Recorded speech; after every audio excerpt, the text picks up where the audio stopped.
Está na hora do nosso programa 30 Minutos. Depois de um ano, nós temos o prazer, novamente, de receber aqui nos estúdios da TV Grande ABC e do jornal ABC Repórter, o bispo diocesano do ABC, Dom Pedro Cipollini. É uma honra para a gente, novamente, poder partilhar dessa pessoa que faz a diferença no seu coração, na sua humildade, na palavra que leva à casa de todos nós. Dom Pedro, obrigado pela sua participação. Vamos ter aqui também hoje a companhia do nosso jornalista de sempre, Joaquim Alessi, para fazer as perguntas e, logicamente, da nossa plateia aqui, que nós vamos mostrar depois para vocês, que vão também participar do programa e poder fazer perguntas. Muito bom dia. Bom dia, Walter, Júnior, o Alessio, Joaquim Alessio. Quero também cumprimentar aqui os padres presentes, Padre Paulo, Padre Camilo, os paroquianos da Paróquia Sagrada Família e também as representantes da Rede Feminina de Combate ao Câncer que estão aqui, todos os que trabalham nesse local e os que nos assistem aqui pela TV do Grande ABC. O meu bom dia e a minha satisfação de poder comunicar com tantas pessoas nesse momento. Muito bem.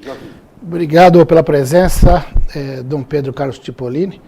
Eu sempre lembro que eu tive a honra de ser o primeiro jornalista a entrevistá-lo no dia da sua chegada aqui para substituir Dom Nelson Vestro, porque a gente estava lá na Cúria Metropolitana e jornalista não perde a oportunidade. Ainda não era o anúncio oficial, mas a gente já gravou uma entrevista naquele dia, o que me deixa muito honrado.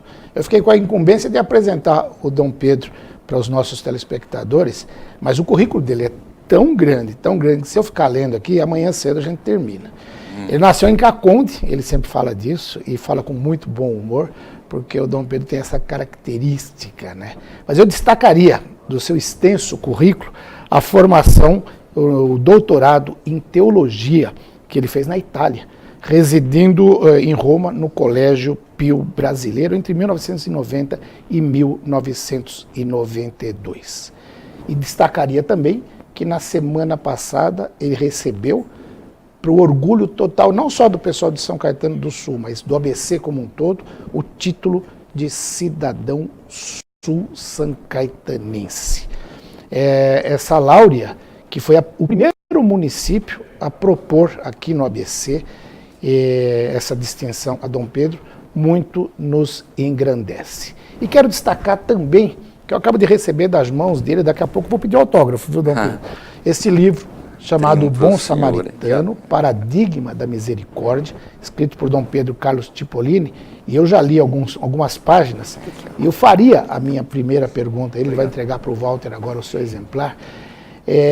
Eu adorei, aqui na página 15, Crise Antropológica. Ele diz o seguinte: muito se fala, se escreve e analisa a situação na qual nos encontramos.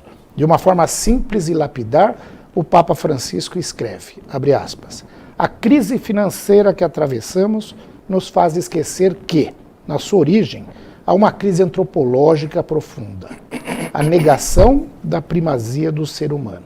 Enfatiza ainda que o ser humano é considerado em si mesmo como um bem de consumo, que se pode usar e depois jogar fora. Ao negar Deus, ou ao negar seu lugar na sociedade, acaba-se por negar também a dignidade do ser humano. Uma frase abençoada que começa o nosso dia muito bem. Eu queria que o senhor comentasse a respeito disso, Dom Pedro. Então, crise antropológica, como nós sabemos, antropologia é o estudo do ser humano, antropos, o homem, o humano. E a crise antropológica se caracteriza por isso daí. Algo toma o lugar do homem.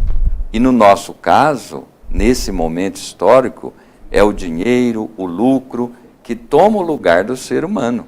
Assim, o ser humano é colocado em segundo, terceiro, quarto lugar.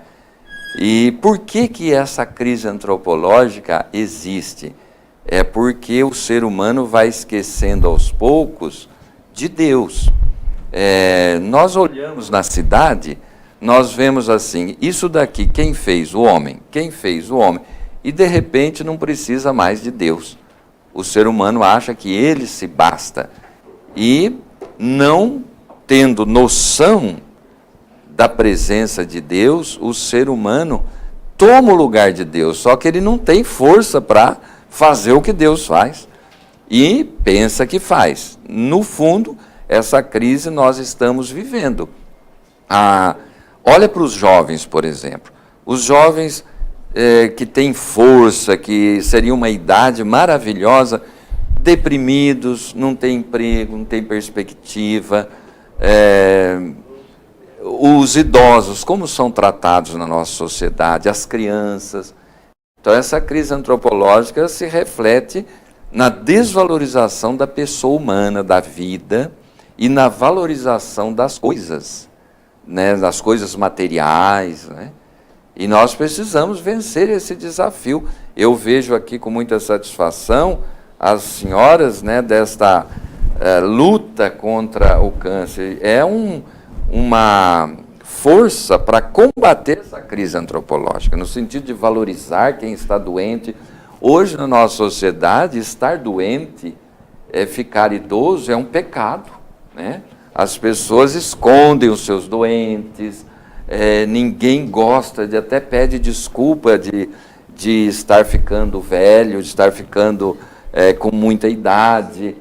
Por quê? Porque tem medo de ser desvalorizado. Então, essa rede feminina de combate ao câncer é uma grande sinal de empenho para reverter essa crise antropológica, valorizando aquilo que, em geral, na sociedade não é valorizado, que é o doente, o fraco, aquele que precisa de ajuda, né? Muito bem. Bem, nós temos aqui também a participação hoje, tem que começar pela hierarquia, né, que a gente fala, da participação do padre Paulo Borges, da Matriz Sagrada Família aqui, que já teve nos nossos estúdios, e vamos ter a sua participação. Por favor, padre. Bom dia, Dom Pedro. Bom dia. Sua bênção. Bom dia, Walter. Bom dia, jornalista Joaquim. Bom dia, padre Camilo. Toda a rede feminina aqui do combate ao câncer da nossa querida cidade de São Caetano do Sul. Então, é uma alegria também estar aqui acompanhando o nosso querido bispo, Dom Pedro, nesse momento de entrevista, onde ele recebeu recentemente o título de cidadão sul-sancaetanense. Para mim, em particular, também é uma grande alegria, porque eu sou cidadão sul-sancaetanense, porque nasci aqui nesta cidade, fui criado nesta cidade, e há 2 anos e alguns meses estou aqui a serviço dessa cidade agora. Cheguei em 2017, né, 2017 agora. E Dom Pedro, o ano que eu cheguei, nós tivemos a preparação para o sínodo, e agora estamos trilhando o caminho do sínodo recentemente. Então eu gostaria de perguntar ao senhor a importância do sínodo na nossa diocese. Nós tivemos reunidos juntos e o senhor falou da Assembleia dos Bispos recentemente. Qual foi a luz que a Assembleia dos Bispos trouxe para a gente colocar avante esse processo sinodal, que é exatamente caminhar juntos? Hoje nós estamos aí na semana vamos entrar na semana de oração pela unidade dos cristãos. Então eu gostaria que o senhor falasse um pouco sobre a importância de nós vivemos essa unidade como igreja, caminhar juntos, que é a unidade que deve começar também a partir de nós, para depois termos a unidade com os demais de fora. Muito bem. Agradeço a pergunta do padre Paulo. E a Assembleia dos Bispos, que teve em Aparecida recentemente, a 57ª Assembleia, confirmou aquilo que nós aqui na Diocese de Santo André escolhemos no nosso sínodo diocesano como prioridade. Há uma igreja da acolhida, que acolhe, que recebe, e uma igreja da missão. É aquilo que o nosso sínodo diocesano, que aliás foi iniciado, teve a sua abertura aqui em São Caetano, no Colégio Santo Antônio, e teve o seu encerramento também no mesmo local, com a missa de encerramento na matriz da Sagrada Família. Foi o primeiro sínodo diocesano da Diocese de Santo André. O que é o sínodo? É uma espécie de um concílio ecumênico da diocese, no qual todas as forças vivas da diocese são representadas em assembleias, estudos, encontros, para estudar a situação da Diocese da Igreja Católica no Grande ABC. Nós, inclusive, fizemos uma pesquisa, encomendamos uma pesquisa da situação da Igreja Católica no Grande ABC. E adivinha quem fez essa pesquisa? E muito bem, foi a USCS. Né? Nós contratamos os professores, pesquisadores, para fazer uma pesquisa socioeconômica, política e religiosa. E foi muito bem feita, eu acompanhei, os padres da coordenação de pastoral também acompanharam, tivemos uma boa conversa inicial com os pesquisadores, os professores. Posso dizer que a USCS, né, a Universidade de São Caetano, está de parabéns. E essa pesquisa, inclusive, foi enviada ao Vaticano através do núncio, o próprio núncio apostólico, quando soube dessa pesquisa, ele pediu um exemplar. E, de fato, a pesquisa mostra uma grande mudança na nossa realidade do Grande ABC. O processo de desindustrialização do Grande ABC, ele traz consequências para todo mundo, inclusive na vida religiosa, na igreja, e o nosso sínodo está, aos poucos, sendo implementado nas paróquias, nas comunidades, porque é um processo longo. Ele tem vigência, as decisões do nosso sínodo, para 5 anos. E também do sínodo saíram alguns diretórios de orientações para a nossa igreja, que é muito complexa. A Igreja Católica no Grande ABC, ela está implantada em todos os recantos do Grande ABC. E ela chegou aqui desde o início, com os primeiros habitantes que vieram lá do litoral, né? Não, já existiam aqui os índios, mas eles não conheciam o cristianismo. Então, desde que começou a povoação por parte dos portugueses aqui, a Igreja Católica veio junto. Então, o nosso sínodo foi um acontecimento muito bonito, foi o primeiro, e está sendo implementado aos poucos, dependendo também da adesão de cada paróquia, de cada comunidade. Ótimo. Não, Pedro, eu quero ressaltar aqui, muita gente nos assistindo aqui, mandando mensagens. O vereador José Luiz Ferrarese, de São Bernardo do Campo, Jorge dos Santos, Fausto Picarelli Neto, Dr. Wagner Rubinelli, de Mauá, Rosiane Marçom, Tiago Mata, Rosana Alessi, muita gente, e mandando um abraço para o senhor, obrigado, pedindo a sua bênção. E me interessou, eu não sabia dessa pesquisa. É recente essa pesquisa aí da USCS? Foi feita para 2018, né? Para o sínodo, né? Certo. Então é recente. Que ótimo. E muito Lembra bem quantas feito. pessoas? Como? Lembra para quantas pessoas? Olha, foram entrevistados, foram as 2.000 pessoas. 2.000, uma pesquisa grande. Foi bem grande, porque andaram em todo o Grande ABC, e teve momentos também que os pesquisados se dirigiram a um estúdio na universidade. Certo. E eu tive a oportunidade de participar de alguns encontros. Então, vários blocos de perguntas em várias direções, mas sempre focando a atuação da Igreja Católica, né? E foi muito bem organizada a pesquisa, nós gostamos, e essa pesquisa foi a base, né, o chão para nós partirmos na elaboração do 8º plano de pastoral da nossa diocese. Ah, ótimo. Agora, como é que é ser cidadão sul-são-caetanense? Como é que foi receber esse título? Olha, eu fiquei muito contente, porque o título de cidadão, no meu modo de ver, é um modo da comunidade integrar uma pessoa na cidade, na população da cidade. E o mesmo fato de ser conferido por pessoas que foram eleitas para representar o povo, né? E os vereadores de uma casa de leis, de uma câmara, eles agem sempre em representação do povo. E me ajudou, né, a perceber o quanto que o povo do nosso Grande ABC é generoso e acolhedor. Povo muito solidário, porque eu recebi esse título de todas as câmaras municipais. Desde que eu cheguei aqui, São Caetano, como o senhor falou, foi o primeiro a dar esse título e a conceder pela lei da Câmara e o último a entregar, né? Depois as outras. Foi interessante isso. Mas eu fiquei contente, é um modo de me sentir engajado e membro desse grande ABC. Além de que, sendo cidadão do grande ABC, eu fico livre para dar o pitaco aonde eu achar que... Tá certo. Mas a gente precisa desses pitacos aí. Na verdade, agora o senhor é cidadão do grande ABC, não é só de uma ninguém cidade. pode dizer, mas veio de fora, está falando, eu fui adotado. Né? Mas nós tivemos, inclusive, participando da sessão solene que foi na Câmara Municipal de São Caetano, e nós vamos passar um vídeo mostrando um pouquinho dessa sessão solene de homenagem a Dom Pedro. Acompanhe.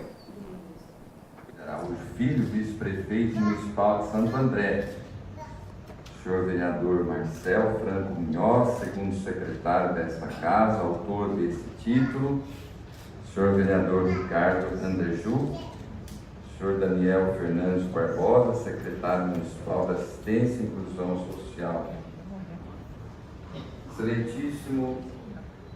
Excelentíssimos senhores, quero saudar também os padres aqui presentes, né, na pessoa do padre Ademir, que é o vigário-geral da Diocese, e o padre Joel, que é vigário episcopal. Saúdo todos os 14 padres aqui presentes, os seminaristas, todos esses amigos queridos, esse povo que é fiel e querido de São Caetano e de outros lugares. Neste momento, expressando a gratidão de receber o título de cidadão são caetanense, se me permitem, gostaria de dividir 3 pensamentos com vocês. Eles refletem minha visão sobre esta honorificência. Primeiro, o papel da Igreja e da comunidade política. Segundo, a honorificência de hoje, sinal de gratidão por uma história em São Caetano do Sul. O futuro, em terceiro lugar, como missão compartilhada, como um futuro a partir do presente. Bem, essa foi importante, essa participação aqui na Câmara de São Caetano. Olha, eu não estava bêbado não, é que eu estava com o celular ali na hora, né? Só tomo Coca-Cola, como vocês sabem, por isso que ficou um pouquinho ali desfocado. Bem, nós temos a participação também agora da radialista, da Adriana Cambaúva. Fica à disposição, Adriana. Muitíssimo obrigada de estar hoje aqui nesse programa com o Dom Pedro. Sabe que Dom Pedro para nós aqui no Brasil é muito importante, né, Dom Pedro? E a nossa região se sente muito feliz de contar com a participação da sua fé, da sua vontade, desse empenho, porque uma coisa é quando a gente fala o indivíduo tem doutorado, outra coisa é quando o que esse indivíduo faz com a carreira acadêmica, que é o caso também do querido diretor aqui, o Estevão, desta rádio, que tem feito um trabalho maravilhoso na nossa região, dando essa oportunidade, inclusive, do senhor estar pela segunda vez conosco aqui. Então, o senhor fez uma avaliação a respeito do papel do cidadão e como as instituições o enxergam. É por isso também que ele mudou de comportamento, porque as instituições enxergam o cidadão de uma outra forma. E a gente vê aqui um grupo de mulheres que trabalham justamente para que as pessoas saiam da dor, do sofrimento. A ciência hoje já demonstra outros caminhos para a questão do câncer, mas a gente sabe que a fé e a oração tem sido o grande produto que dá sustentação para que as pessoas tenham vontade de seguir na vida. Então, esse é o papel das pessoas que estão ligadas com a religiosidade, com a sabedoria espiritual. O Papa tem demonstrado que está muito próximo das questões da família. Como o senhor vê também essa questão de nós termos um Papa que busca o cotidiano nosso, assim como o senhor fez através de uma pesquisa, para entender quem são essas pessoas que estão com a sua responsabilidade do seu trabalho, qual foi o ponto de partida da igreja quando enxerga essa situação e começa a se mobilizar, usando inclusive as ferramentas atuais que a gente tem. Parabéns pelo seu trabalho. Obrigado. É uma satisfação recebê-lo em São Caetano. Agora, os são caetanenses dizem que quem bebe desta água jamais sai daqui. Vamos ver, né? Vamos ver. Tá bom. Obrigado, Adriana, pela sua pergunta, né? Você também, dentro da sua competência profissional, fez uma pergunta muito importante, que eu acho bom responder assim. Por exemplo, o Papa Francisco, que está assim, mexendo com as pessoas, com as instituições. O Papa Francisco, ele está exercendo um novo tipo de liderança. Antigamente, nós tínhamos uma liderança vista em forma de pirâmide, onde o líder fica lá em cima, às vezes nem sabe o que acontece debaixo da pirâmide. O líder amoroso, segundo o Evangelho do bom pastor Jesus, inverte a pirâmide. Então a pirâmide fica assim, a ponta lá embaixo, o líder está lá embaixo para acompanhar, sustentar, ajudar e estar no meio do povo, né? Desde que eu cheguei aqui, eu procurei, dentro da minha pequenez, né, exercer esse tipo de liderança. Por exemplo, eu cheguei, o meu ajudante na época era o padre Guilherme Sanches, aqui de São Caetano. E ele, logo no primeiro dia que eu cheguei, ele estava me ajudando. Eu fui desfazer as malas, e eu pensei assim, que não vou desfazer mala nenhuma, eu vou andar. O pessoal não me conhece, eu vou ter mais liberdade de andar. E passei o dia inteirinho andando pelo grande ABC. Ninguém sabia quem eu era, eu ainda não tinha tomado posse como bispo, faltavam 2 dias. Então eu pude iniciar pegando o trem, indo com ele, assim até lá Rio Grande da Serra, depois voltando, fazendo paradas, conhecendo o povo que estava no trem, as preocupações. Paramos em Mauá, paramos em Ribeirão Pires, andamos, né, conheci. Depois fomos lá para São Bernardo, né, ali Piraporinha, em Diadema, o centro de Diadema. Aí eu fui ficando sabendo das situações, né, dos locais, dos problemas do povo, andando pela Marechal, né? Na época eu não sabia onde eu estava. Ele é que ia me dizendo, hoje eu já sei muito bem. E terminamos em São Caetano. Guardando todos esses nomes. E nós chegamos em São Caetano, era 10 da noite, nós estávamos tão cansados, quando terminamos, nós andamos por São Caetano, que nós resolvemos pegar um táxi e voltar para casa, porque a gente não aguentava, andamos muito a pé. Então eu acho que isto faz bem para quem tem responsabilidade sobre os outros. Eu sempre falo, quando eu recebo lá na Cúria Diocesana visita de políticos, eu recebo todo mundo que quer falar comigo. A igreja não tem nem ideologia, nem partido, é o Evangelho. Mas eu, como pastor, recebo todos. E eu digo para eles, para os políticos, olha, a gente vê quem é o bom político pelo sapato, se está gasto, de andar no meio do povo. Tem que andar no meio do povo, senão você perde o contato com a realidade. Então, acho que o Papa Francisco faz isso, dentro da limitação que ele tem como Papa, porque como ele é uma pessoa muito conhecida e famosa, então é muito complicado ficar à vontade, né? Mas na minha situação eu ainda consigo andar bastante, né? Ando a pé, em muitos lugares eu vou a pé, vou de ônibus, né? E isso ajuda, eu acho que é uma lição que o Papa dá para todas as lideranças, né? O líder não mudar a visão de liderança.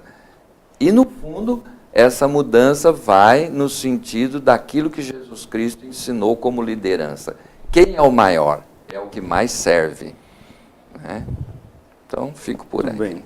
Olha, Dom Pedro, eu lembro, cadê a Piedade que está ali do lado, de uma época de coroinha, na Sagrado Coração de Jesus, com o Padre Carlos, que era um hábito de a gente chegar e beijar a mão do padre, até no meu modo de pensar, que é uma forma de respeito.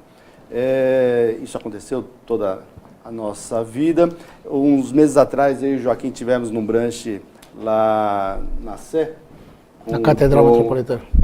Dom Odilo Scherer. Dom Odilo Scherer.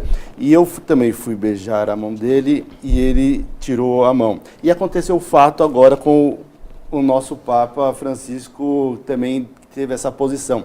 Explica para nós o que foi essa situação, realmente, porque a gente ouve um lado, ouve outro e tudo mais. Foi um momento ou é uma posição realmente da igreja de não se beijar mais a mom do Papa? Sim, ou das nossas autoridades da Igreja Católica? Sim, é uma pergunta interessante. Eu vou fazer uma breve introdução. Nós tínhamos uma sociedade sacralizada, onde tudo era sagrado antigamente. Então os símbolos sagrados estavam em todo lugar. Hoje não está mais. Por exemplo, eu fui numa paróquia e vi lá um crucifixo de pedra muito bonito, do lado da matriz. Falei para o padre, de onde veio isso? Ele falou assim, olha, uma professora aqui da igreja passou ao lado do correio, lá em Santo André, e estavam reformando a praça, e esse Cristo estava jogado lá. E ela disse, para onde vai? Falaram, vai para o depósito. Ela disse, mas então eu vou tomar uma providência. Ela foi, pediu para a municipalidade doar para a igreja, para não ficar no depósito, e sabe lá Deus para onde iria. Então ficou lá na igreja, está lá. Então a sociedade vai tirando os símbolos religiosos. E numa sociedade antiga, religiosa, vigorava o patriarcado. Se beijava a mão, não era só de padre, não, do avô, da avó. Eu acho que aqui deve ter muita gente que beijou a mão do vovô, da vovó, do papai, da mamãe. Mas beijava em sinal de respeito, porque das mãos dos pais recebia a vida, o alimento. Das mãos do padre recebia a bênção de Deus, a hóstia consagrada. Então era aquele mundo do sagrado. Agora, para uma sociedade dessacralizada, beijar a mão significa um gesto de submissão, de humilhação, de poder sobre os outros, né, que tem que beijar a mão do... Então mudou essa configuração, de forma que nem todo mundo beija a mão por devoção. Eu, quando era padre novo, tinha uma senhora de idade na paróquia, ela chamava Ruth, era uma professora aposentada, pianista também, e ela foi beijar minha mão. Eu fiquei envergonhado, né, que eu era jovem, ela já de idade. Eu falei, a senhora não precisa beijar minha mão, dona Ruth. Ela olhou bem para mim, e ela era muito católica. Ela falou, escuta, o senhor é padre? Eu falei, sou. Ela falou, a sua mão foi ungida? Eu falei, lógico. Ela falou, então eu beijo e pronto. A sua mão não é só sua, é da comunidade. Olha, eu nunca mais esqueci aquilo lá. Eu não quis passar vergonha aqui da sessão, eu dei um abraço no senhor. Então, eu tirar a mão de novo. Eu nunca faço isso de impedir que beije, porque não é a minha mão, é aquilo que eu represento. E também, no caso do bispo, ele usa um anel, então beijo o anel, né? Que tem um símbolo de Cristo, para não ficar falando que beija a mão. Mas não é necessário. Antigamente, numa sociedade sacralizada, as criancinhas aprendiam a beijar a mão do pai, da mãe, do avô, do padre, desde pequenininho. Hoje não. Hoje o relacionamento mudou, né? Para não dar a entender que esse beijamão é sinal de submissão, se dá um abraço, um cumprimento, como normalmente se faz com todo mundo, e acaba sendo a mesma coisa, né? Muito bem. Bem, nós queremos aqui, antes do intervalo, mostrar os nossos convidados aqui. Vou pedir para a Larissa passar aí a câmera para a gente mostrar aqui o estúdio. Os nossos convidados estão participando do programa, fazendo uma força, logicamente, aqui nessa entrevista, que dá uma força de oração, como o bispo falou antes de a gente começar o programa. Nós vamos fazer um breve intervalo, 2 minutinhos, já voltamos já. Não sai daí, não.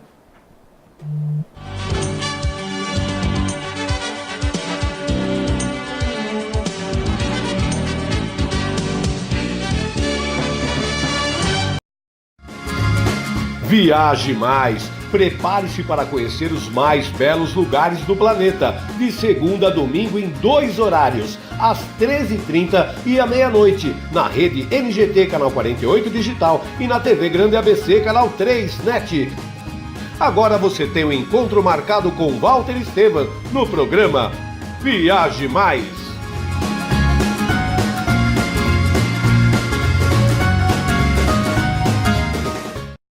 Com a Juliana Flores, você está a um clique de deixar alguém ainda mais feliz. Entrega de presentes, flores e momentos únicos em até 3 horas em todo o Brasil. Juliana Flores. Sob nova direção e mantendo a comida caseira, sejam bem-vindos ao Restaurante da Praça. Ideal para as refeições rápidas, mantendo o tempero caseiro, com pratos variados e buffet de saladas. Segunda é dia de tutu de feijão, terça rabada com polenta, quarta tem feijoada, quinta variedades em massa, sexta peixe, em breve churrascos e lanches. E se preferir levar o Marmitex, elas montam para você na hora. Rua Rio Grande do Sul, 283, centro de São Caetano do Sul. Venha conferir. Pior que não ler jornal é ler apenas um jornal. Leia. Assine e anuncie no Jornal ABC Repórter. 4224-4789. Se você é notícia, foi ou vai ser, ligue para a nossa redação ou mande um e-mail para redação@jornalabcreporter.com.br. ABC Repórter, o diário. www.jornalabcreporter.com.br. Sejam bem-vindos ao Buffet Laguna, 2 ambientes ar-condicionados, serviços de DJ Valet, requinte bom gosto e sofisticação, seguindo alto padrão de qualidade. Cada paladar é presenteado com cores, texturas e sabores para que a sua comemoração seja inesquecível. Ligue agora 4421-1880 ou 999-847288, Rua Amazonas, 2196 São Caetano do Sul. Buffet Laguna, 27 anos transformando sonhos em realidade. O Colégio Imaculado Coração de Maria tem a proposta de formação que conjuga o ensino católico, cultura antiga e ferramentas modernas de ensino, ensinando os fins católicos o ensino dos clássicos como latim e belas artes, educação infantil a partir de 4 anos e ensino fundamental até o 9º ano. Ligue 4227-3558, Rua Augusto de Toledo, 809, Santa Paula, São Caetano do Sul. Colégio Imaculado Coração de Maria, um colégio de famílias católicas.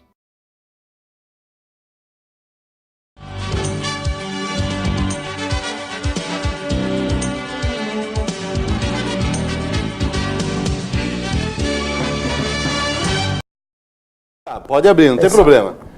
Nós estamos aqui de volta no ar, Dom Pedro Tipolini aqui conosco, fazendo essa entrevista especial hoje no programa 30 Minutos, com a participação do meu amigo de bancada de sempre, Joaquim Alessi. Muitos convidados que nós queremos agradecer a participação. E você vai poder também depois ver essa entrevista que fica no vídeo da TV Grande ABC, no Face e também no YouTube. E quem quiser também, peça para nós mandamos o link do YouTube, a gente pode compartilhar isso para mais pessoas terem o privilégio dessa entrevista. Dom Pedro, nesse dia a dia do senhor, o que o senhor mais gosta de fazer? No dia a dia da minha caminhada? No seu dia a dia. Olha, eu tento ver a programação, tem aqui o padre Camilo, que é meu secretário. Esse padre jovem, ele me acompanha, ele ajuda a fazer a agenda. Então eu vejo tudo o que está programado na véspera para preparar-me um pouco e depois vou desenvolvendo, né? Agora, eu gosto do que eu faço. Dizem que uma das coisas que ajuda muito a viver é gostar do que faz. Sem dúvida. Né?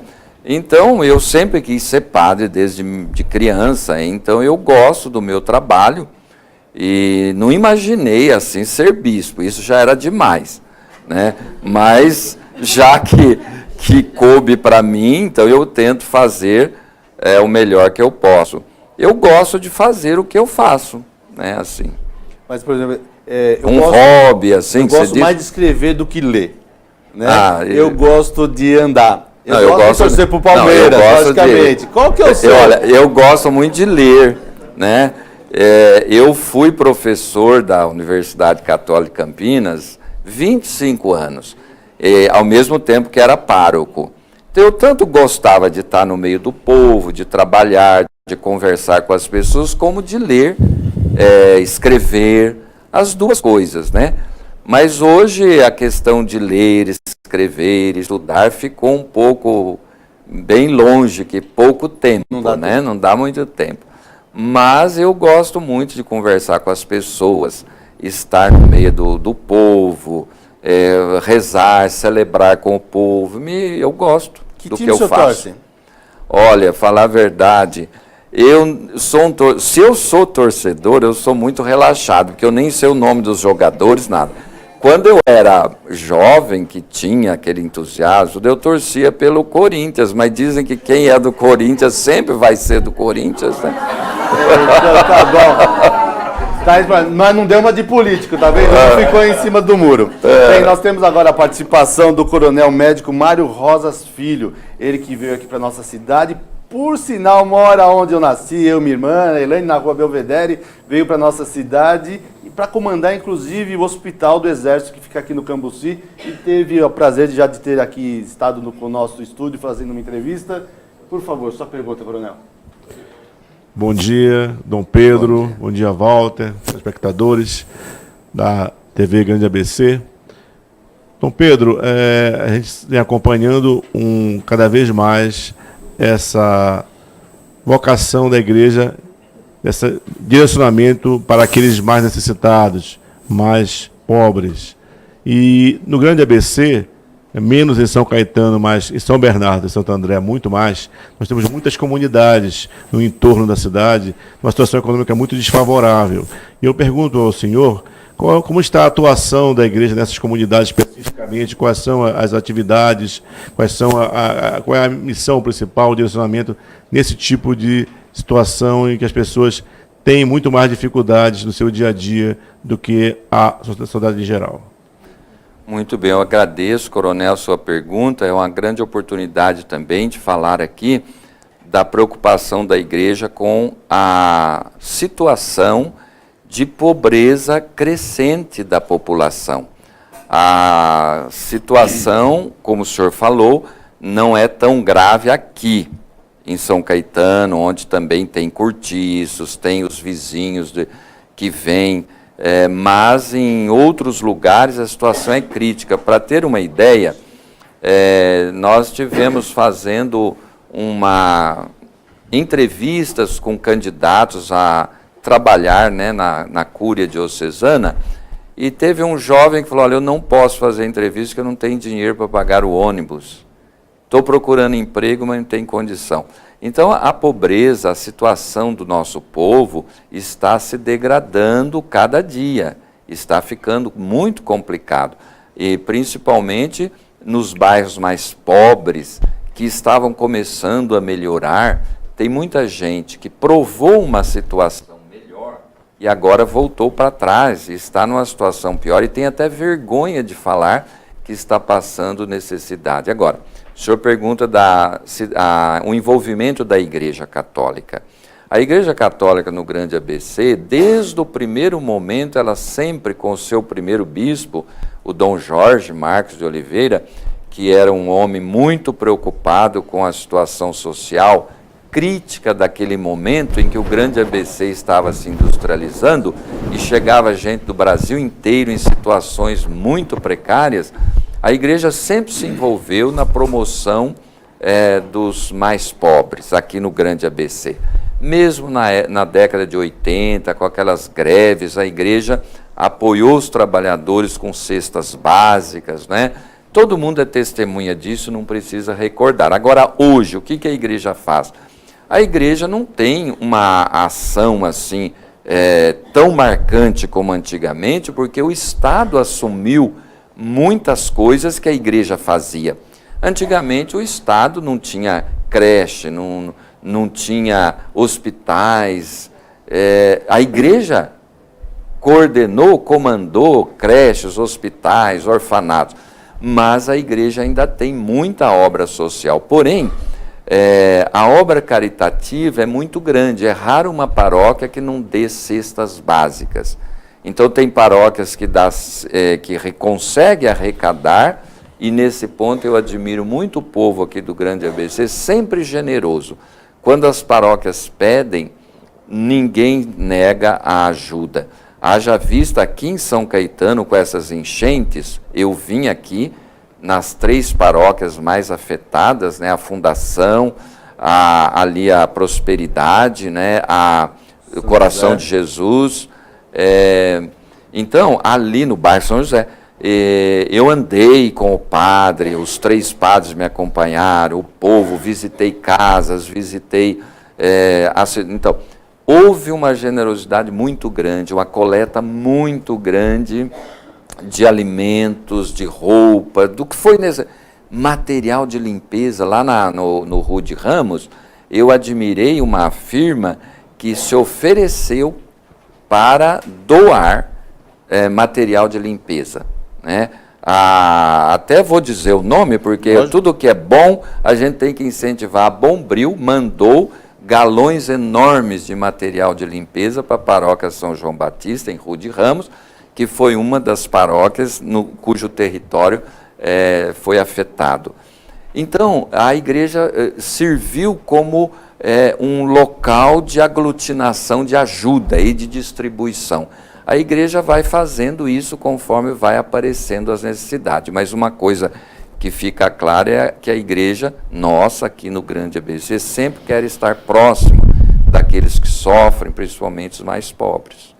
Bem, eu queria até fazer uma lembrança aqui do que aconteceu no passado. Após a nossa entrevista com o Dom Pedro, a minha esposa, a Lígia, contou um pouco para o Dom Pedro do trabalho que a Associação Comercial e Industrial de São Caetano faz na área social. Eu era presidente até um mês atrás. E, por exemplo, nós fizemos uma palestra com o Leandro Carnal e arrecadamos mais de 1 tonelada de alimentos. E outros eventos, vários deles foram dessa forma. Então, muita coisa a gente doou até para o Lar Bom Repouso, né, da doutora que está aqui, a Ivanildo, o pessoal, e fez esse trabalho. E ele falou assim, olha, a gente podia fazer alguma coisa com a Pastoral da Criança para o Dia das Crianças, né? E foram feitos mais de 1000 sacolas com brinquedo, com um livro também, biscoito, doce, várias coisas, uma atividade de lazer para as crianças naquele dia, sem a gente conhecer uma criança. A pastoral mandou as crianças lá, elas mandaram a relação para a gente de quantos brinquedos precisava de 1 a 3 anos, de 5 a 10 e tudo mais. Como o senhor disse, também agora na época das enchentes, ela procurou o padre na paróquia Sagrada Família e falou que precisava de material de higiene. Falamos com os diretores, com os associados, fizeram uma doação só de material de higiene. Então é muito importante para nós poder devolver um pouco como empresário para a cidade na área social. Para quem conhece a gente da nossa história, sabe, né? Meu pai era vendedor de doce, minha mãe era professora, mas sempre estiveram junto com a comunidade fazendo alguma coisa, principalmente na Sagrada, na Coração de Jesus, e depois na Igreja Santo Antônio, onde nós tivemos a nova igreja dentro do Jardim São Caetano. Então, se as pessoas têm que pensar que não é só colocar a mão no bolso, tirar 10 reais, 100 ou 1000, a participação que vocês fazem, principalmente vocês, minhas queridas da rede de combate ao câncer, de doar um pouco do tempo de vocês para poder fazer alguém, eu digo nem feliz, né? Porque alguém que tem uma doença não pode fazer feliz, mas para dar um pouco do seu tempo para melhorar o dia a dia dela é muito importante. Esse é o nosso agradecimento para vocês, para os nossos associados da CISC, que colaboraram realmente em todas essas campanhas aqui de São Caetano para beneficiar. Porque você que acha que São Caetano é uma cidade rica, Dom Pedro, a última pesquisa que teve mostra que São Caetano tem 27% da população na classe E. São mais de 30 mil pessoas que nós temos aqui na cidade que vivem na parte de miséria ainda, gente. Eu até ouvi uma coisa que eu não sabia, que me contaram essa semana, de cama quente. Sabe o que é isso? As pessoas que dormem à noite, saem da cama, chega outro e usa a mesma cama. Nós temos isso ainda nos cortiços de São Caetano. Nessa cidade que tem o melhor IDH do Brasil, né, tem várias coisas assim, temos esse tipo de pobreza ainda que depende muito realmente do trabalho das instituições religiosas, das associações que fazem esse trabalho pela cidade e principalmente da prefeitura que precisa colaborar. Então, me permita, lógico, à vontade. Eu acho muito importante o que o Sr. Walter está falando, Eu li recentemente uma entrevista numa revista e um empresário dizia: o nosso empresariado ainda colabora muito pouco com a sociedade. Às vezes a pessoa é pobre, ela fica rica, ela acha, não, o Estado é que tem que fazer, eu não vou dar nada. E aqui no Grande ABC tem pessoas muito boas, generosas. Se o povo bom, generoso, que eu conheci nas minhas andanças, em tudo quanto é lugar aqui, eu fui em UAB, em fábricas, se esse povo se juntasse, olha, eu não digo que consertaria, mas melhoraria uns 80%, porque a capacidade é muito grande, mas tem que ter lideranças e também políticas públicas, porque o empresário, às vezes, quer colaborar, mas ele vê que não tem começo, meio, nem fim o programa, aí como que vai fazer? Então, a questão de políticas públicas, projetos competentes do governo, da cidade, para alavancar e melhorar a situação, né? Muito bem. Tá ótimo. Dom Pedro, eu fiquei muito feliz pela lembrança que o senhor fez do Dom Jorge Marcos de Oliveira, que, aliás, anteontem, dia 28 de maio, completou 30 anos do seu falecimento. E eu tive a honra e a satisfação de ser amigo pessoal de Dom Jorge. Foi o nosso primeiro bispo diocesano, assumiu aqui em 1954, né? Eu não tinha nascido ainda, mas logo depois, na década de 70, eu tive a oportunidade de conviver com ele e acompanhar o trabalho social, a obra social que Dom Jorge Marcos de Oliveira nos deixou. E tive a honra de, há pouco tempo, quando foi celebrado o 100º aniversário de nascimento dele, a irmã Maria, o padre Ademir, que era o responsável pelo lar Menino Jesus, né, que ele deixou criado aí, eles me presentearam com uma carta que ele me escreveu em 1988, de próprio punho, à mão, porque eu, ainda muito jovem, eu tinha 30 anos na época, escrevi uma coluna, eu escrevia para o Diário do Grande ABC na época, lançando a candidatura dele a prefeito de Santo André, porque a cidade vivia numa confusão política danada e não se vislumbrava uma candidatura eficiente. E eu conversando com vários amigos, vários empresários, Dom Jorge, ele já estava afastado, embora ele fosse o bispo emérito, né? Dom Cláudio Ramos era o bispo de Santo André. Eu escrevi, e ele estava em viagem pelo interior, quando ele voltou, ele escreveu uma cartinha e me mandou para o jornal dizendo o seguinte, que ele agradecia muito a lembrança, a minha citação, mas que ele continuava sendo candidato a servo de Jesus, mais nada. Eu nem sabia como é que eu escrevia isso na coluna, eu falei, escrevi o começo. Hoje quem escreve a coluna é Dom Jorge. E publiquei na íntegra a carta dele. Essa carta original está lá ainda, com a irmã Maria, e ela me presenteou com uma cópia. Ela falou, original não vou te dar não. Então, a gente tem esse respeito, esse carinho por Dom Jorge Marcos de Oliveira. Dom Jorge tinha uma preocupação muito grande com o próximo. Eu leio aqui no seu livro essa questão da parábola do bom samaritano, onde há uma discussão. Quem é o próximo? E há uma confusão, às vezes. Quem é esse próximo para o qual todos nós devemos olhar e também nos ver? Justamente, a parábola de Jesus nos coloca uma situação bem assim contundente a cada momento. Quem é o próximo? Não é aquele que você escolhe para ser teu próximo, mas é quem se aproxima de você, né? É quem convive com você, quem está nesse momento ao teu lado. Nesse momento, próximos meus são vocês, né? E então, quando Jesus conta essa parábola, ele está dirigindo a uma sociedade, como a sociedade judaica, que não via, por exemplo, uma série de categorias de pessoas como próximo. Por exemplo, então, samaritano, eles são herege, fora. Estrangeiro, é desconhecido, fora. E assim por diante. Quer dizer, então o próximo acabava sendo reduzido aos familiares. Na época de Jesus, falar próximo era assim, quem é da minha família é meu próximo. Quem é da minha religião é meu próximo. Um pouco é o que estamos vivendo hoje na sociedade, que está formando aí uma nuvem, assim, quem pensa como eu é meu amigo. Quem pensa diferente é meu inimigo. Então, Então tem o nós e eles, e isso é perigoso, porque racha a sociedade no meio entre os meus amigos que pensam como eu e os inimigos que pensam diferente. Quer dizer, a pessoa não precisa nem te xingar para ser teu inimigo, basta pensar diferente de você. Então, nas redes sociais, nós vemos isso daí. Então, Jesus coloca, o próximo é aquele que está perto de você, seja quem for. E se ele precisa e você pode, você tem que ajudar. Ótimo. Muito bem. Nós temos também agora a participação da Marlene de Santos, que foi presidente da Rede Feminina de Combate ao Câncer. E hoje, o que você é na rede, Marlene? Já foi tanta coisa, né? Primeira secretária. Primeira secretária. Quantos anos de rede, Marlene? 16. 16. Muito bem. Por favor, fica à vontade. Muito bom dia. Fiquei muito feliz com o convite do Walter, principalmente sabendo que seria a segunda visita, e nós já estivemos aqui na primeira, do Dom Pedro. Vou falar em nome das minhas meninas, que a gente costuma se chamar de meninas lá, para melhorar um pouco o astral. A rede, como não sei se os nossos telespectadores conhecem, é uma entidade que já está em São Caetano há 48 anos.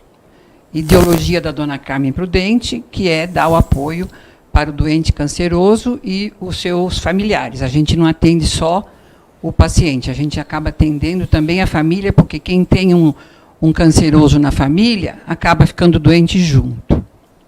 Então, hoje eu vou deixar uma bomba para o senhor. Gostaria muito que o senhor falasse a todos que estão nos assistindo, paciente e familiar, qual é o tipo de alento que ele pode ter vindo de Deus. Porque nem sempre a pessoa, quando é diagnosticada, ela já se... Por que eu? Por que comigo? Eu rezo tanto, Deus me abandonou. O senhor já conhece, deve conhecer muito bem essa lamúria. Então, dê uma palavra para todos, para que eles tenham mais alento, mais força, porque Deus é metade do tratamento, ou 90%, ou 100%, dependendo da fé de cada um. Gostaria muito que o senhor desse uma palavrinha para todos. Certo. Obrigado, Marlene, por esta pergunta, e quero aproveitar a ocasião de parabenizar vocês da rede por esse trabalho bonito, né? Você disse que chamam-se de meninas entre vocês, mas eu, quando olho para vocês, eu vejo realmente todas meninas. Sabe por quê? Porque a pessoa que faz o bem, ela vai rejuvenescendo espiritualmente, interiormente, psicologicamente. Ela vai ficando cada vez mais jovem, porque ela se aproxima de Deus, e Deus é jovem.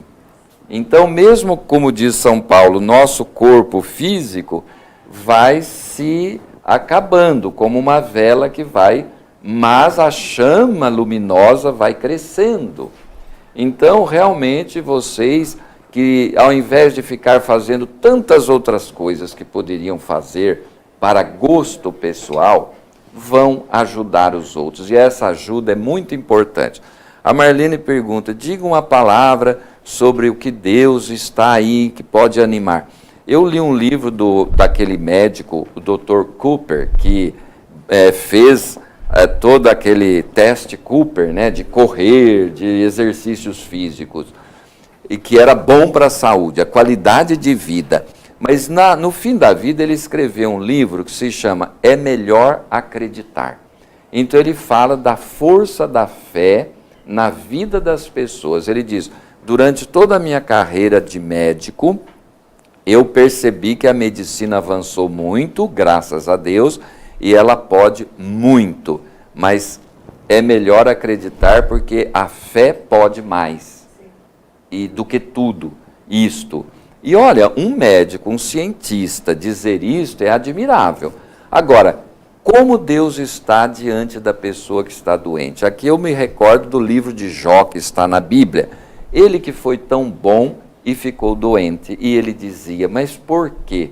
E ele continuou com a fé em Deus. E a mulher dele danava com ele, até falava, você é bobo, você continua acreditando, você rezou tanto, e olha o que aconteceu com você. Ele falava, fica quieta que você não sabe o que você está falando. E no fim, qual foi o resultado do livro de Jó? Ele diz, antes de eu ficar doente, eu ouvia falar de Deus. Na doença, eu o conheci, eu o provei. Então, a nossa vida é um mistério. A morte também, a doença também. E nós devemos perceber a presença de Deus no momento da doença através da presença do próximo. Vocês são a presença de Deus perto do doente. Ele não vem lá do céu, ele vem através de nós, né? E de forma que eu vejo o melhor que se pode fazer para o doente é a presença, estar presente. Estar presente. Você não precisa falar muito, viu? Porque às vezes o doente já está sofrendo e chega lá uma pessoa para ajudar e fala demais, igual os amigos de Jó. No livro de Jó tem 3 amigos que vão visitá-lo, cada um faz um discurso de mais de 1 hora. O pobrezinho já estava doente. Então, agora, o estar presente é a primeira e a melhor coisa para que o doente sinta o amor de Deus na vida dele. Muito bem. Olha, nós temos um jornalista aqui da casa, o Valdo, que ele está pedindo fazer uma pergunta para o senhor. Esse ano a campanha da Fraternidade nos fala sobre políticas públicas. O senhor não acha que a Igreja Católica deveria ser mais participativa com opiniões, a relação na política nacional? Olha, a Igreja Católica ela não pode entrar em política partidária, porque ela não tem um partido político, não deve ter, e não tem uma ideologia. A Igreja Católica ela tem que estar acima, não no sentido de superioridade, mas tem que estar destacada desses embates ideológicos e partidários, porque ela é de todos. Você vai numa igreja, tem gente de todos os partidos, de todas as ideologias, a igreja não pode dividir a comunidade. E depois o partido da igreja, ele é muito definido, é o evangelho. É como o Alessio dizia, que o Dom Marcos sabiamente ponderou. Eu não vou me candidatar a prefeito porque eu me consagrei a ser do partido de Jesus. Quer dizer, eu me consagrei a Jesus. De forma que a igreja é o povo de Deus reunido para testemunhar o evangelho. Então ela não pode entrar num embate político partidário, mas ela pode iluminar a política. A campanha da fraternidade desse ano tem como tema fraternidade e políticas públicas, porque o problema, e a igreja dá uma grande contribuição.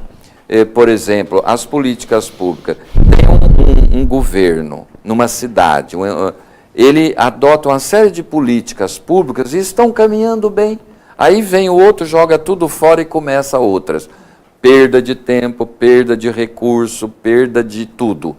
Então, e outros lugares onde não tem políticas públicas, não tem planejamento, é só briga, confusão, gastos sem previsão, com coisas que são supérfluas.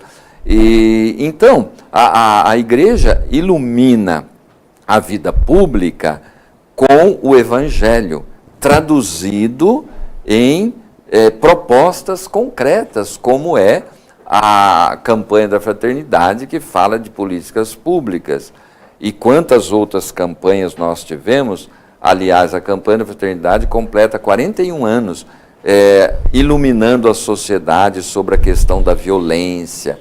Por exemplo, esse assassinato, essas mortes lá em Manaus, de prisioneiros, nossas cadeias repletas de jovens, e um dos países onde tem maior número de pessoas nas prisões, e a igreja já refletiu sobre isto. Então a igreja ilumina com o evangelho a vida pública, mas ela não pode entrar no debate de forma partidária. Nós somos desse partido, nós adotamos essa ideologia. Porque, do contrário, ao invés dela colaborar, ela vai fazer uma confusão, igual, por exemplo, a bancada da Bíblia, da bala lá no Congresso. Quer dizer, e qual é a contribuição? Ter um grupo de deputados que se unem em nome de igrejas para defender interesses de corporações, de grupos, e não da população em geral. Eu acho que isso nos deve fazer refletir, não é? Muito bem. Bem, temos agora a participação da doutora Piedade Coelho. A Piedade é figurinha da casa, né?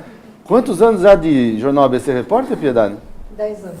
10 anos, todos os sábados, sem nenhuma interrupção, falando da mensagem do senhor aqui no nosso Jornal do ABC Repórter, Dom Pedro. Muito bem. Piedade, à vontade, por favor. É uma honra estar aqui. Bom dia a todos. Obrigada pelo livro. Estou aqui na página 29. E é interessante o que o senhor cita aqui. A igreja é a igreja quando existe para os outros. Eu aprendi isso com os meus pais. E aproveito a sua presença aqui, porque os 5.570 municípios do Brasil estão vivendo um momento muito especial neste ano. Porque no Estatuto da Criança e do Adolescente diz que todo ano, subsequente à eleição para o presidente da República, no primeiro domingo de outubro, acontecerá em todas as comarcas a eleição para os conselheiros tutelares. Ficou claro? Pergunto, como nós da igreja, e como o senhor como bispo e pastor, poderia nos ajudar para que todos os eleitores, porque ela é aberta para todas as pessoas que têm o título e residem naquela região, devem ou podem participar dessa eleição. E eu vou explicar por que da minha angústia. Me justifico porque cheguei tarde, a gente estava lá cuidando da eleição, a gente estava tratando da prova. São Caetano nós temos 5 conselheiros titulares e 5 suplentes. Graças a Deus e ao trabalho da mídia na cidade, nós temos 38 candidatos que vão fazer prova na próxima segunda-feira. Mas o que a gente percebe é que muita gente que se inscreve para conselheiro tutelar não tem vocação para aquilo, não foi chamado para aquilo, ou está ali porque um patrocinador da política, seja vereador, seja prefeito, ou seja quem for, colocou lá. E muitas vezes o que a pessoa não se preocupa é com o menor e com a prática do Estatuto da Criança e do Adolescente. Ajude-nos, dê uma palavra para que as pessoas da igreja, os padres, motivem a sociedade para votar. Certo. Agradeço. Obrigada. Né, a pergunta, a piedade, admiro a garra, né, da piedade. Ela não tem piedade, ela fala. Eu que o diga, viu? No bom sentido. Eu que o diga. No bom sentido. Mas, olha, eu penso que é muito importante a existência do Conselho Tutelar, o Estatuto da Criança, do Adolescente. Já foi um grande avanço termos chegado nesse ponto. Agora, precisa despertar pessoas de boa vontade para a participação. O que pode mover os corações? Nós estamos numa época em que realmente se sofre bastante pelo silêncio dos bons, pela omissão daquelas pessoas que teriam condições de ajudar. Essa omissão, esse silêncio, essa não querer se envolver, abre caminho para que outras pessoas acabem assumindo esses postos, infelizmente. Mas eu apelo aqui, nesse momento, para todos os que estão me ouvindo, se você sente no coração vontade de ajudar e tem condições, vá participar, se envolva. A existência dos conselhos tutelares é muito importante porque a situação das crianças, dos doentes, dos idosos em uma sociedade voltada só para o lucro, o dinheiro e as coisas materiais é uma situação de fragilidade. Porque o que a criança dá de lucro? A criança dá gasto. E o que um doente dá de lucro? Né? E assim por diante nós devemos perguntar. Então, trabalhar para promover, defender as crianças é uma obra humanitária das melhores que tem. Muito bem. Nós temos agora a participação da doutora Maria Cristina, que é da OAB de São Caetano, também tem um trabalho muito importante dentro do lar Bom Repouso, que completou, inclusive, esse mês 45 anos de bons serviços prestados à nossa comunidade. Doutora Cristina. Bom dia a todos, agradeço o convite. É um prazer estar aqui na presença de uma pessoa que faz tanta diferença assim, para a comunidade. O Olá Bom Repouso, como o Walter comentou, presta já serviços aqui na comunidade há 45 anos, foi idealizado pela Marguerita e o seu José Carlos, que deixou os filhos que estão dando continuidade a esse lindo trabalho em conjunto com a diretoria. A minha pergunta seria na questão referente aos idosos. Como que o senhor vê, hoje em dia, há um tempo atrás, nós tínhamos toda uma estrutura familiar que dava amparo ao idoso. Hoje, todos trabalham, o idoso acaba, muitas vezes, abandonado. E, na verdade, o idoso, a família não tem condições financeiras para também colocar num lugar em que ele possa ser bem acolhido. E, muitas vezes, ele fica relegado num quartinho, abandonado na casa. Como que o senhor vê essa causa?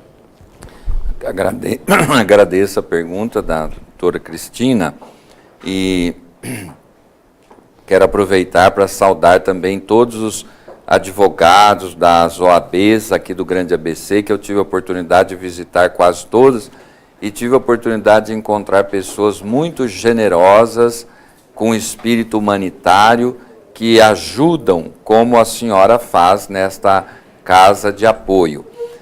A resposta que eu posso dar é o seguinte, a partir da minha visão, eu penso que nós passamos, em relação ao idoso, de uma situação dramática para uma situação de tragédia anunciada. Não quero exagerar. Digo pelo seguinte, realmente hoje não há uma previsão para o número crescente de idosos que tem no Brasil. Não se ouve falar em políticas públicas em relação ao idoso, não temos conhecimento, os idosos crescem a cada dia, a pirâmide não é mais pirâmide dos idosos, o número, antes o Brasil era o país dos jovens, né? Então, na base dessa pirâmide gráfico populacional estavam os jovens, hoje não. Então, cresce o número de idosos e o que fazer com eles? Andando por aí, por exemplo, num asilo que eu fui, a coordenadora daquela casa de acolhida de pessoas que vocês sabem não tem mais nenhum outro recurso, ela dizia, senhor bispo, fale para os padres dizerem nas missas, para os parentes não fazer com os idosos o que fazem. Eles vêm aqui, deixam o idoso, dão endereço falso e depois nós precisamos contato e não encontramos ninguém. Praticamente isso se configura um abandono do idoso. E isso se repete muito, é uma situação que vai se agravando. Por exemplo, os planos de saúde não querem aceitar mais idosos, é um drama para conseguir encaixar um idoso e por aí vai. Hospitais, por exemplo, se tem que atender um idoso, outro que não é idoso, há uma série de questões e parece que ninguém está percebendo, né? Mas o Evangelho da vida, como repetiu o Papa João Paulo II, ele deve cuidar da vida do começo ao seu fim natural. Portanto, a questão do idoso deve começar a despertar na sociedade uma preocupação e buscas de soluções, porque todos somos candidatos. Quem não é idoso é candidato, é certeza para ser idoso, né?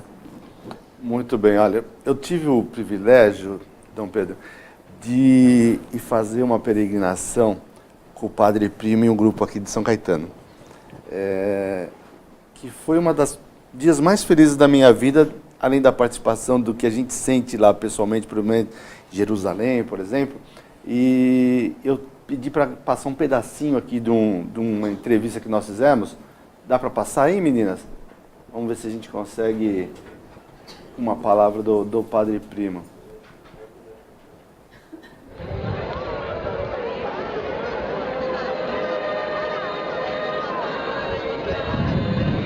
Nós chegamos no Vaticano na Praça de São Pedro para acompanhar uma audiência pública com o Papa Francisco. Mais de 100 mil pessoas estavam aqui na praça. Essa audiência acontece todas as quartas-feiras.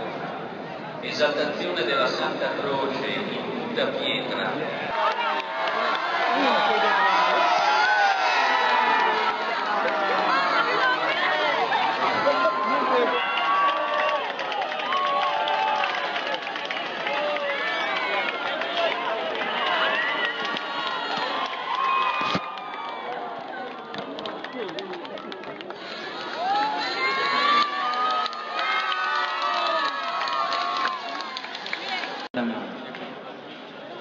Tá bom, pode voltar. Então eu fiquei tão contente, porque depois eles ficaram amigos da gente, porque marcou a vida deles naquele dia, e não era meu filho, mas marcou como se fosse meu filho. Tá vendo? Desculpem. Daquele momento. Vou passar, senão eu vou... Por favor, meu. Bom dia, doutor Nelson, bom dia a todos.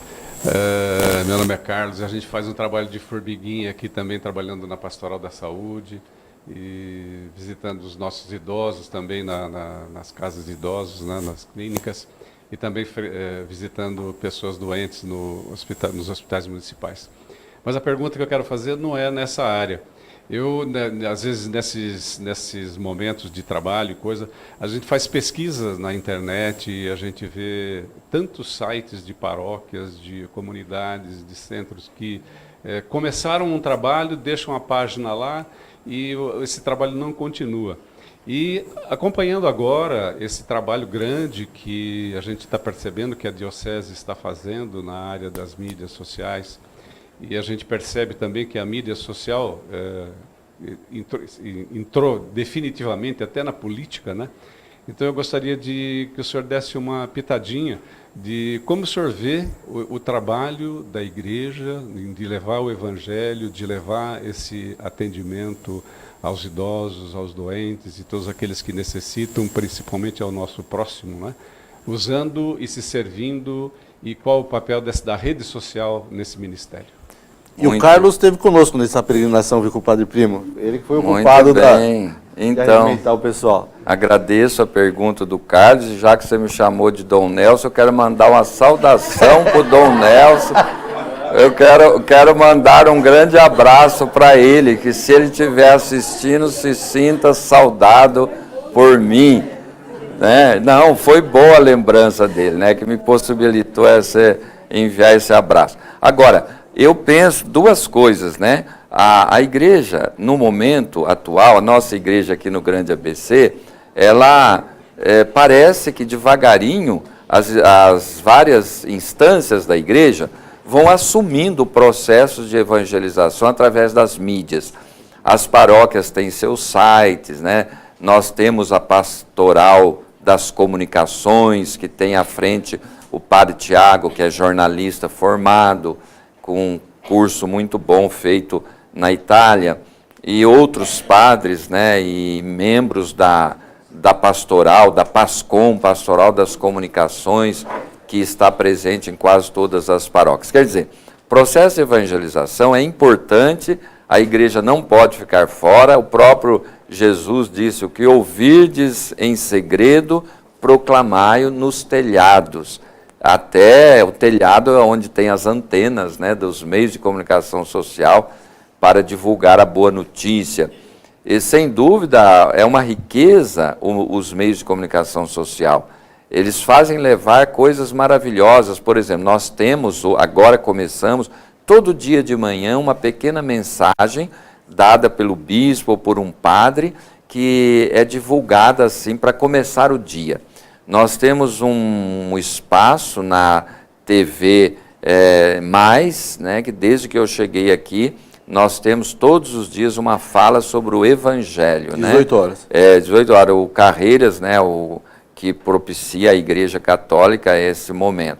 Então os padres falam. Nós temos tentado. Agora, o mundo dos meios de comunicação social é muito grande, complexo e exige muitas pessoas. E muitos recursos também, mas está indo, nós temos indo. Agora, uma segunda coisa que me ocorre de dizer é o seguinte: a igreja tem uma mensagem, né? E esta mensagem tem que atingir a todos, mas em especial aquelas pessoas que buscam. E nesse sentido, nós temos tentado articular aqui na igreja de Santo André, na nossa grande ABC, o vicariato da caridade social, para atender os pobres. O que seria esse vicariato? Foi uma decisão do sínodo, arrumar um padre com uma equipe de leigos de boa vontade que ajude a marcar a presença da igreja em todas essas situações sociais de sofrimento que precisam de ajuda na área da caridade social. Então nós temos já um projeto, temos a qualificação, agora estamos procurando essa equipe com um padre que assuma, para que a igreja, através do vicariato da caridade social, possa estar presente na mídia e também divulgar as coisas boas que faz. Porque o que a Igreja Católica faz de bom nesse grande ABC, e que eu conheço andando e visitando, é muita coisa. Mas nem sempre dá tempo de divulgar, porque com a preocupação com o trabalho, às vezes as pessoas nem pensam em divulgar, e muitos são até contra divulgar, dizendo o bem que a gente faz com a mão não deve divulgar com a outra. Mas, por outro lado, se não divulgam, não aumenta a ajuda e os participantes, né? Então, temos que divulgar, sim, dentro de uma... Não para se autopromover, mas para promover a causa em questão, né? Muito bem. Bem, nós temos mais ainda a última pergunta, que é o professor Francisco Neto, já vou pedir para ele vir aqui para frente, por isso eu vou pedir para a Larissa passar mais uma vez aqui no nosso estúdio, mostrar aqui os nossos convidados que estão participando hoje dessa manhã especial para nós.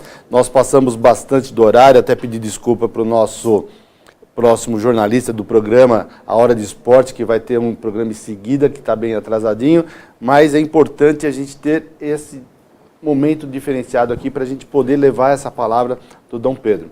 Vamos pedir para o professor Francisco já vir para cá para poder fazer a pergunta. A Larissa vai dar o microfone para ele.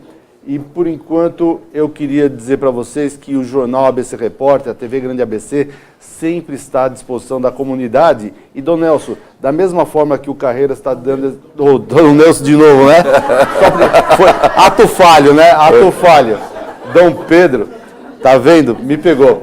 Da mesma forma que o Carreiras deu esse espaço e que nós demos aqui para a Piedade todos os sábados, queria deixar também diariamente o mesmo espaço. Essa mesma produção que o senhor já tem lá, é só mandar para nós aqui, já que seja inserida na nossa programação. Vai ser um prazer para os nossos telespectadores ter a participação da igreja aqui também diariamente. Tá ok? Muito obrigado. Professor, por favor. Muito obrigado pelo convite. Bom dia a todos. É um prazer poder estar aqui fazer uma pergunta para o senhor. Na minha vida acadêmica, eu tive uma dificuldade na minha dissertação para poder citar a Bíblia. Muitos professores questionavam, né? Eu usei alguns textos na minha dissertação, alguns textos bíblicos, e eu fiz questão de citar a Bíblia. E alguns professores me questionavam, e eu tive de consultar se era possível fazer isso. A minha pergunta é nesse sentido. Eu, na minha infância, eu tive aula com vários padres. Até, inclusive, em São Caetano, o padre Geraldo Voltolini dava aula para a gente. De inglês? De inglês e geografia. E tive aula no Instituto de Ensino com o professor Elcio Azevedo. E, enfim, eu tenho notado um distanciamento entre a igreja e a academia e vice-versa. Não era raro nós termos missas nas escolas. Então, eu queria perguntar para o senhor o que se atribui esse distanciamento dos padres das salas de aula. E se isso não tem contribuído para o esvaziamento das igrejas em relação aos jovens, que eu tenho notado cada vez menos jovens participando da igreja. Inclusive, nós estudamos na mesma escola, no grupo, e lá nós tínhamos o seu Toledo, né, que ele ia lá uma vez por semana, né, com o maior respeito, todo mundo ia por ele, que era importante aquela aula de catequese. E eu falei da Piedade, a Piedade, inclusive, catequizou minha filha em casa. Né? Tem mais esse detalhe aqui ainda para lembrar. Vamos lá. Muito bem. Bom, agradeço a pergunta do professor, mas o que nós percebemos é que a escola mudou muito. Então, o senhor fala de um tipo de escola onde era permitido falar de valores como os valores com base no sentimento religioso. É aquilo que eu dizia na primeira resposta que eu dei aqui, quando falava de uma sociedade permeada pelo religioso, uma sociedade cristã. Hoje a sociedade não é mais cristã e o ensino muito menos. É proibido falar de Deus na sala de aula. A ideia da sociedade laica. A sociedade laica não é ruim. O que é a sociedade laica? É a separação entre o Estado e a religião. O Estado, ele tem missão de proteger todas as religiões, mas não de adotar uma. Só que no Brasil, quando se fala Estado laico, ao invés de pensar um Estado que protege todas as religiões, é o Estado laicista, o Estado que não quer saber de religião nem de Deus. E isso daí foi muito divulgado por certos partidos políticos e é numa linha mais assim de um socialismo, de uma ideologia política, onde todo sentimento religioso tem que ser abolido. Muito bem, nessa situação, o que nós temos? Uma escola, conversando com a professora tempos atrás, ela dizia: bispo, nós estamos numa situação na escola assim, festa junina, você vai dar uma aula sobre as festas juninas, a tradição do povo. Você pode falar da bandeirinha, da fogueira, da pipoca e de tudo, menos dos 3 santos que deram origem à festa junina. Isso é proibido. Quer dizer, é ridículo, mas é real. Então, nesse sentido, os padres vão nas escolas quando são convidados, né? E não temos mais padres que deem aula em escola, porque a falta de padre é muito grande, eles mal dão conta das paróquias. Agora, o ensino público, ainda temos muitas escolas que têm nome de padres. Se nós percorrermos por Alexandre Grigoli. Tem muitas escolas com nomes de padres. Então, a pastoral da educação, na nossa diocese, tem uma pastoral da educação, que reúne professores, dá palestra, conversa com eles, mas, evidentemente, na maioria são professores católicos, né? Porém, então, resumindo, mudou muito a situação das escolas e não é só a Igreja Católica, que em muitas escolas não é bem-vinda. Qualquer religião, a Bíblia, por exemplo, né, não pode se fazer menção. Ora, a Bíblia não é um livro só de quem tem fé, é um livro da cultura universal, um livro mais editado no mundo inteiro. Se não é pela fé, pela religião, é por uma questão de cultura, né, de sabedoria de séculos e séculos. Mas a sociedade laicista rejeita a religião. Essa é a verdade, né? A presença do sentimento religioso. Bom, para encerrar, agradecer aqui, eu quero rapidamente só falar dos telespectadores. Tem muitos assistindo, mas os nomes que aparecem aqui por último: Dr. João Paulo Borges Chagas, presidente da OAB, subseção de São Caetano do Sul, Celso Amâncio, Wagner Agostini, César Marino Russo, a Mônica Espanholo e a Fina Fernandes Córdoba, que eu faço as palavras dela a minha do encerramento. Bom dia, São Caetano o acolheu. Bom dia, São Caetano o acolheu como o senhor merece, pela sua grande caminhada cheia de compromissos. Parabéns. Obrigado, Dom Pedro Carlos Cipollini.